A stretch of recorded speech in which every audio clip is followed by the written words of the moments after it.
Assalamualaikum warahmatullahi wabarakatuh. Yang terhormat Bapak dosen kami, Bapak Dr. Handes Henry Kusmidi MHI. Yang terhormat semua saudara-saudara saya, rekan-rekan mahasiswa, Fakultas Usuluddin Adab dan Dakwah, Prodi BKI kelas 2C. Ini sengaja dibuat video, memang tugas dari Bapak dosen. Terus terang saya katakan, untuk membuat video-video pendek seperti yang dibuat oleh saudara-saudara saya pada kelompok mahasiswa ini, kelas 2C ini, saya belum bisa. Maka terpaksa tugas saya ini saya YouTube-kan dulu gitu. Nah, karena saya yakin ini panjang. Karena bahasan tuh tiga, mulai dari hadis maudhu, kemudian yang satu lagi itu, yang ketiga adalah ingkar sunnah. Jadi panjang, menurut saya panjang ini, tidak bisa pendek. Nah, jadi saya mulai saja dari hadis maudhu ya. Hadis maudhu. Jadi asal kata daripada maudhu itu adalah wada'a yad'una maudhu'an, fahuwa maudhu itu. Jadi artinya adalah diletakkan, ditinggalkan, ditolak, karena di dalamnya ada kepalsuan. Nah, pengertian dalam syariat ya, dalam syariat pengertian hadis maudhu adalah hadis yang tertolak, yang ditinggalkan, karena di dalamnya terdapat kebohongan, kepalsuan tentang sunnah kaulinya Nabi, tentang sunnah fi'linya Nabi, tentang sunnah takriyah Nabi, ataupun kebijakan beliau terhadap persoalan sahabat pada waktu itu. Nah, ini dipalsukan, dibohongkan gitu. Nah, sesuatu yang tidak dibuat oleh Nabi dibuat-buat di sini. Maka hadis ini mutlak tertolak adanya. Makanya dikatakan dengan hadis maudhu. Hadis maudhu. Kemudian hukum daripada hadis maudhu itu adalah haram bagi seorang muslim ya, yang melakukan pembohongan atas nama Rasulullah atau membuat hadis, itu haram hukumnya.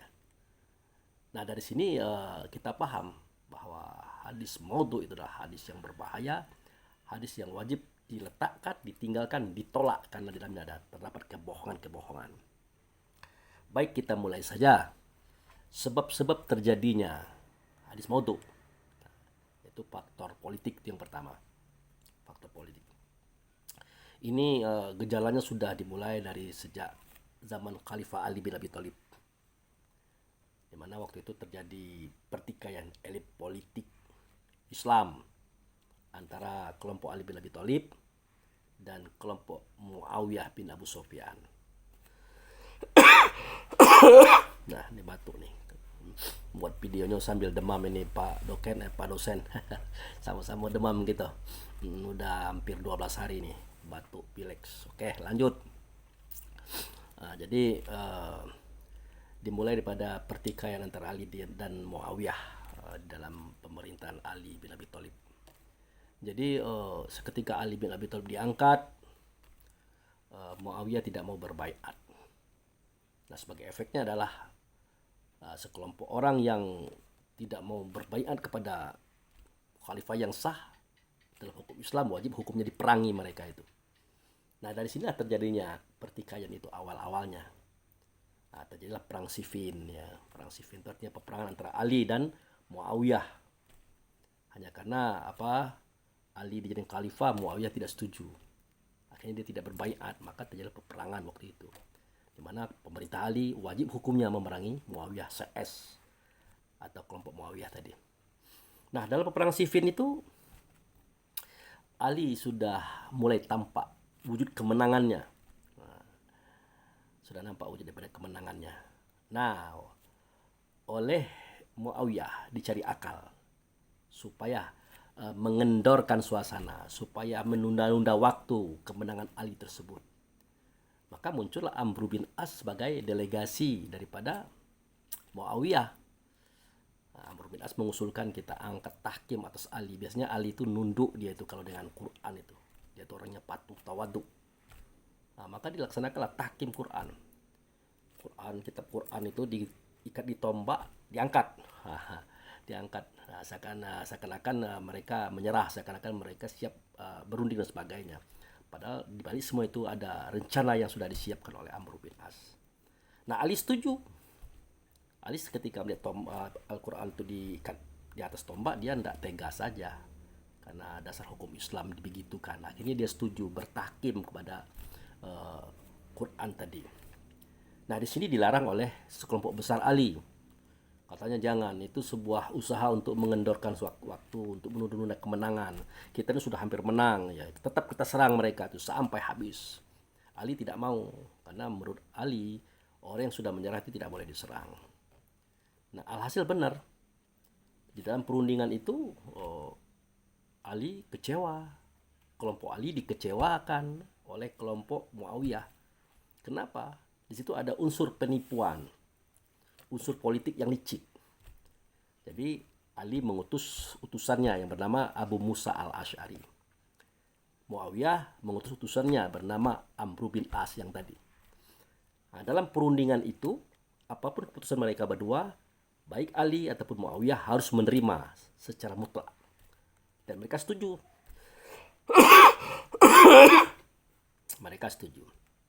Nah, kesimpulannya adalah Ali sebagai khalifah yang sah dengan Muawiyah sebagai pemberontak, kedua-duanya diturunkan sebagai manusia biasa, sebagai rakyat biasa. Nah, oleh karena itu dikatakan oleh Amr bin As, karena Pak Abu Musa, Anda itu tua, maka Anda duluan mengumumkan bahwa Ali diturunkan sebagai khalifah yang sah. Nah, ini tidak bisa dibantah karena kesepakatan Ali juga begitu, kesepakatan Muawiyah juga begitu, kesepakatan semua umat muslim waktu itu begitu. Maka naiklah Abu Musa al-Asy'ari mengatakan bahwa hari ini kami nyatakan, saya delegasi Ali, saya wakil Ali, menyatakan Ali bin Abi Thalib diturunkan dari jabatan kekhalifahan. Turun.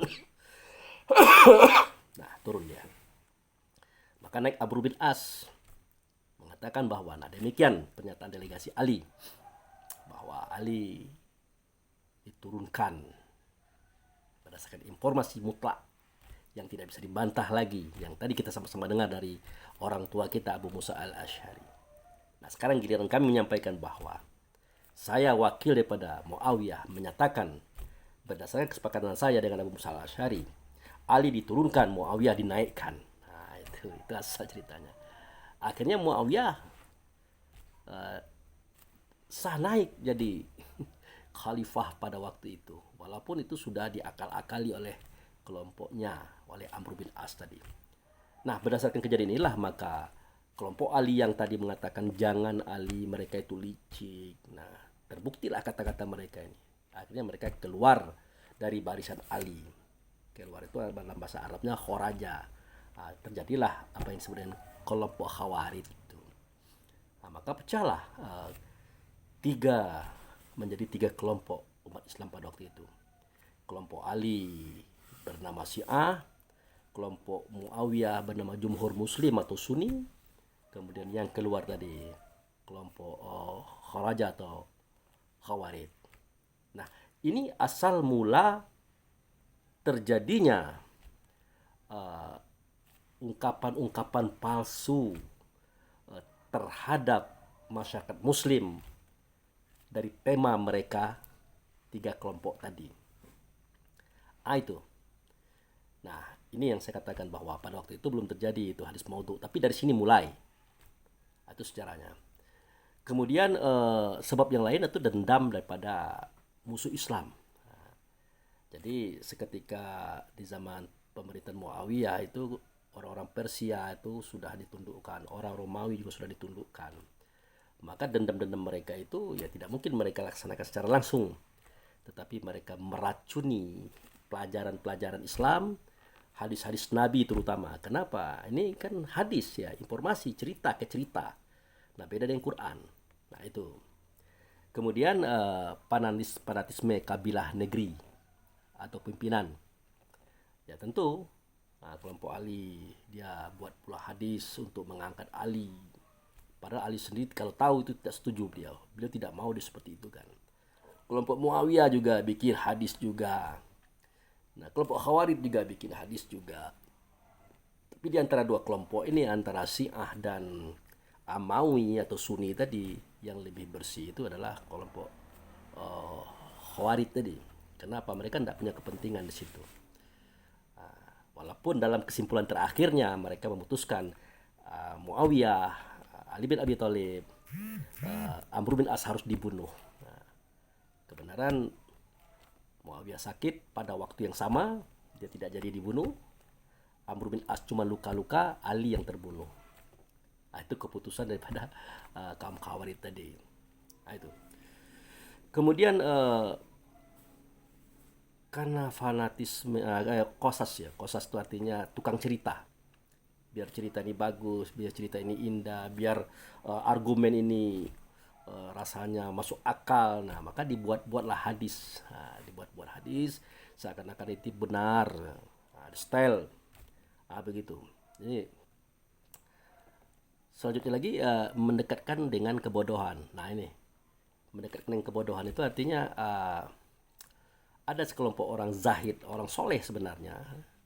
Jadi untuk menenteramkan hati orang umum, mengajak orang umum bisa percaya dengan apa yang dia sampaikan, maka dia membuat hadis-hadis yang ya membuat artinya ya membuat hadis palsu juga, tapi niatnya baik. Tapi bagaimanapun juga tetap tidak baik karena itu tidak hadis namanya, bukan hadis namanya, dan dia juga harus ditolak gitu. Kemudian ya menjilat kepada kekuasaan, ya biasalah kalau kita jadi orang bawahan bersifat penjilat macam-macam, nah, memuji-muji, membawa-bawa hadis, kadang-kadang ditambah-tambah lagi hadisnya itu. Contoh itu waktu zaman apa itu khalifah tertentu ya, saya lupa.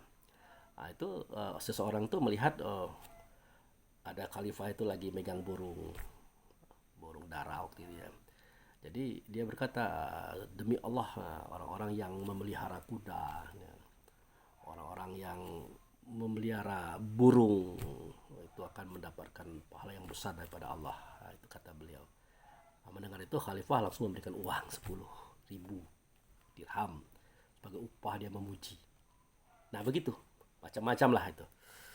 Nah, kemudian ke khilafiyah mazhab. Nah itu khilafiyah mazhab ini juga begitu. Yang mazhab ini mengatakan begini, ini begitu, dan sehingga mereka menciptakan hadis-hadis untuk menguatkan argumentasi mereka. Nah disitulah kita ketahui sebab terjadinya hadis maudhu tadi. Kita masuk kepada tanda hadis maudhu.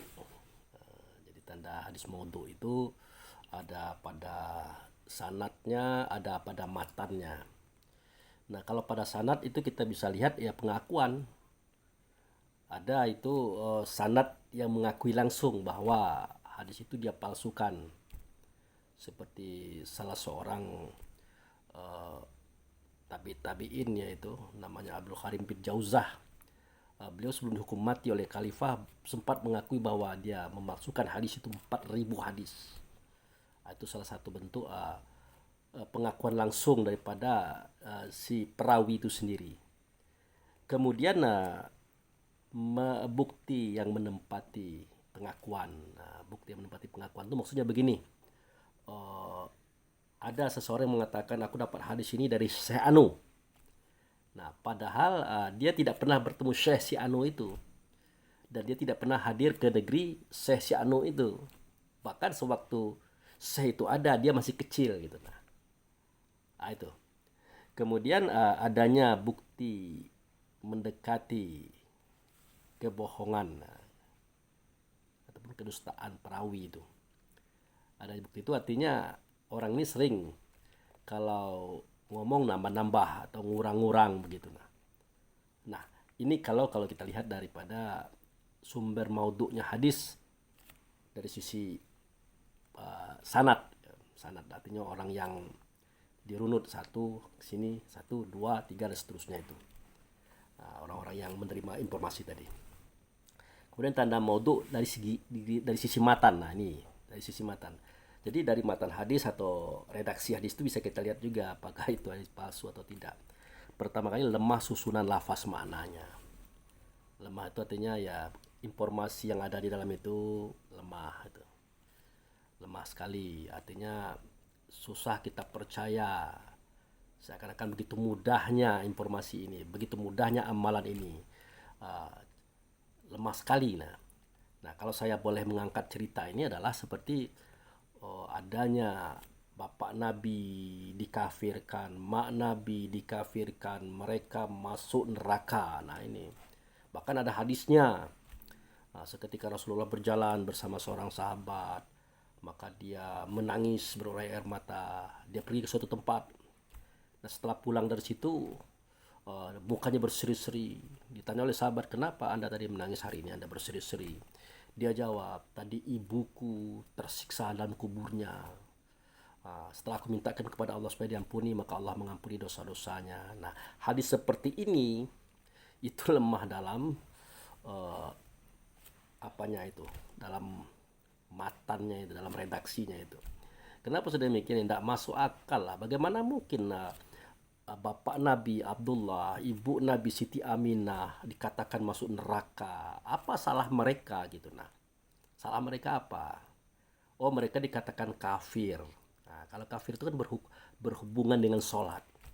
Sholat waktu itu belum ada. Bahkan Nabi Muhammad jadi Rasul pun itu 11 tahun itu tidak sholat, tidak puasa, tidak zakat, tidak haji. Nah, beliau hanya mengajarkan tentang hakikat pengenalan diri, hakikat pengenalan Rasul, hakikat pengenalan Allah. Dasar-dasar agama itu yang beliau ajarkan selama 11 tahun. Nah itu. Jadi tidak mungkin lah itu. Bagaimana mungkin dia dikatakan kafir, bapaknya kafir, maknya kafir, sholat saja belum ada. Oh, dikatakan dia tidak mengikuti Islam, tidak mendukung Islam, bahkan memerangi Islam. Rasulullah saja di zaman ayahnya aja belum lahir gitu. Nah, di zaman ibunya saja beliau baru berusia 6 tahun, ibunya pun sudah meninggal. Nah, sedangkan Abdullah itu adalah anak bangsawan loh. Orang yang terbaik di dalam beradiknya dia itu. Bangsa yang terbaik dalam bangsanya itu. Di mana salahnya? Apa persoalannya gitu. Nah, begitu juga Aminah. Nah, ya Abdullah itu namanya saja Abdullah, hamba Allah. Itu namanya sudah hamba Allah. Nah, Aminah juga begitu. Namanya sudah Aminah. Aminah itu orang yang bisa menerima amanah. Belum lagi kalau kita lihat sejarah kakeknya Nabi Abdul Muthalib. Ketika Abraha mau menyerang Ka'bah, bergemetar dia memegang kiswah Ka'bah itu gemetar sambil berkata kepada Allah, ya Allah, kalau onta-onta yang 100 ekor kemarin aku tuannya sudah aku tuntut kepada Abraha dan sudah diberikan kepadaku. Tapi ini Ka'bah ini, bait ini adalah milikmu. Kami tidak mampu mempertahankannya. Hari ini aku serahkan kepadamu, wahai Allah. Bayangkan itu, keyakinan mereka itu luar biasa kepada Allah gitu.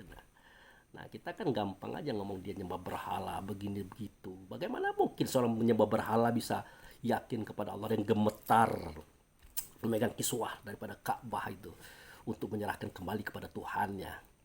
Nah, ini menurut saya ini lemah dalam lafaz dan maknanya, lemah sekali ini. Menghukum orang tanpa dasar agama itu sendiri. Dia jadi kafir tanpa dihukum berdasarkan Quran dan hadis karena barangnya belum ada, sudah hukum sudah jatuh. Maaf kepada mereka yang berpaham seperti itu. Saya tidak menyalahkan Anda, tapi ini paham saya loh. Oke, sip, lanjut. Sudah itu apa namanya tuh? Rusaknya makna. Ya rusaknya makna. Makna dari sebuah hadis itu jadi rusak oleh karena adanya redaksi yang tidak cocok dalam logika Islam. Termasuk cerita saya tadi. Selanjutnya lagi menyalip teks Quran dan hadis. Nah, banyak menyalip teks Quran dan hadis. Artinya begini, bahasa yang mereka bawakan itu beda dengan bahasa yang dibawakan Quran. Dan beda yang bahasa yang dibawakan oleh hadis itu sendiri dalam bahasa Rasulullah. Jadi antara makna yang tertulis di situ tidak sama dengan makna yang ditulis di zaman hadis itu dibuat. Jadi beda maknanya gitu. Nah, sama dengan kita misalnya setiap yang bening itu adalah air. Nah, itu sudah cacat maknanya itu. Kenapa? Alkohol juga bening. Ya kayak air juga. Racun juga bening, kayak air juga. Nah, jadi kalau kita tidak bisa membedakan benda-benda bening ini, padahal dia berbagai macam cara, maka itu lemah dalam maknanya itu. Nah, Ya, memang sama, airnya sama, bentuknya sama, warnanya sama, tapi benda di dalam itu tidak sama. Kalau belum bisa dijelaskan ini, maka itu lemah dalam makna namanya. Kemudian menyalahi realitas sejarah. Ini karena banyak terpaksa saya lihat ke bawah Pak dosen, ya, dari biar tersusun maksud saya itu. Menyalahi realitas sejarah. Nah, ini salah satu bentuk yang perlu kita pahami juga. Saya sering mengeluarkan dalam video-video saya menyalahi dalam realitas sejarah. Nah, kenapa saya katakan menyalahi realitas sejarah? Ini contoh seperti ini. Kita sering bertemu dengan hadis Nabi yang mengatakan barang siapa yang membaca surat ini pahalanya segini, membaca surat ini pahalanya segini dan seterusnya, dan sampai hari ini hadis itu tersebar luas subur di kalangan umat Islam, terutama Indonesia ya. Padahal kita tahu di zaman Nabi kan semua catatan wahyu kan masih di atas pelepah kurma, tulang-tulang, kayu-kayu, kulit-kulit. Belum ada juz, belum ada nama surat, belum ada ayat. Nah, kok bisa keluar hadis mengatakan barang siapa yang membaca ayat ini, surat ini, itu macam-macam. Nah, kok bagaimana bisa ini? Artinya tidak sesuai antara realitas sejarah di zaman Nabi dengan kisah hadis ini gitu. Nah, bagaimanapun tidak, kita memang harus menggunakan akal kita dalam memahami arti semua itu. Oke, saya lanjut lagi. Mengandung pahala yang berlebihan. Nah, ini sering ini ya, artinya barang siapa yang sholat sholat sunat fajar, maka dia akan mendapatkan kekayaan melebihi isi langit dan isi bumi dan sebagainya. Padahal pada sunat-sunat tertentu, sholat-sholat sunat tertentu, bukan sholat sunat ya, sholat wajib saja, bahasanya tidak seperti itu. Ya boleh sih untuk pemotivasi, tapi jangan dikatakan hadis itu.